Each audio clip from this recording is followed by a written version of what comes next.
Olha, o Congresso Nacional derrubou o veto do presidente Lula na lei da saidinha. A Juliana tem os detalhes aqui. Juliana, a votação do placar e, portanto, 314 pela derrubada do veto? Isso, 314 pela derrubada, ou seja, para derrubar o veto do presidente Lula. 126 deputados votaram pela manutenção, são 2 votações. No Senado, 52 votaram pela derrubada, 11 pela manutenção. E o que isso significa? Que não tinha quase nenhuma chance do governo conseguir chegar perto de conseguir uma conquista nessa questão da saidinha. O que a gente observou? Uma oposição muito forte em relação a esse tema desde o começo, conseguiu pautar e conseguiu passar, e essa discussão começou no fim do ano passado para cá.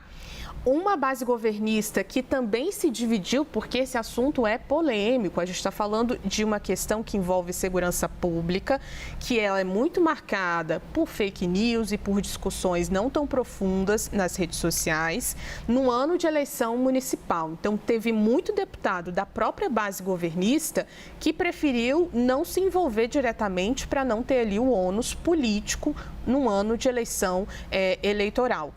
Eleição municipal. E teve um outro ponto também, que foi uma divergência dentro do PT sobre que caminho seguir. O presidente Lula, depois que esse veto chegou para ele, depois que esse assunto chegou para ele lá e ele vetou, antes disso, deu uma bronca na base governista que não conseguiu se articular para ir no caminho do que o governo queria. E o que o governo queria? Essa discussão, inclusive, pode chegar lá no Supremo Tribunal Federal. O governo queria manter essas saídas, mas fazendo alguns ajustes na legislação que permite que esse benefício seja concedido a presos do semiaberto. Expectativa, então, de mais um assunto que pode ser movido por ações judiciais. Foram vários ao longo dos últimos anos, desde o início do governo, mas é importante ressaltar uma derrota para o governo que não conseguiu se articular mais uma vez no Congresso Nacional.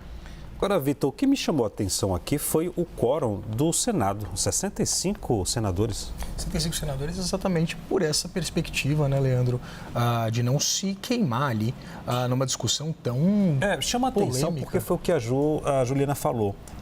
Parece que não houve um trabalho ali para tentar convencer, né? Até a presença, muita gente não compareceu. Sim, e quando o assunto respinga nessa parte política, quando é um assunto polêmico, vamos colocar assim, a gente tem notado o PT e também a base governista tirando o pé do assunto para não se envolver diretamente. Na questão da saidinha, isso aconteceu desde o início. E agora a gente está vendo o mesmo movimento de uma bancada, inclusive, da bala, a bancada da segurança pública, que é muito forte, fazendo pressão, e a base governista não conseguindo conquistar ali esses votos que deixariam e permaneceriam o veto, protegeriam o veto do presidente Lula.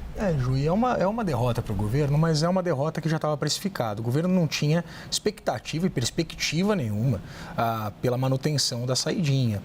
E o placar mostra isso, né, Leandro? Foi 314 a 126. 314 a 126. Isso isso na Câmara. Então, foi, na verdade, uma derrota acachapante, como se esperava que seria, exatamente o quanto esse assunto ele é delicado do ponto de vista eleitoral. Muitos desses parlamentares vão deixar o Congresso Nacional exatamente tentando ali uma eleição como prefeitos, por exemplo, né?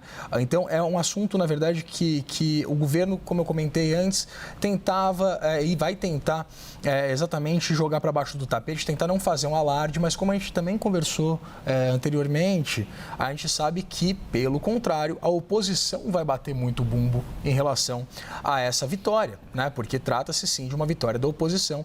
Só que a gente percebeu que, desde o primeiro momento, inclusive deputados e senadores do próprio PT admitiam, primeiro, a derrota e, segundo, não iam se entrar nesse assunto, não iam defender a manutenção das regras aprovadas em relação à saidinha.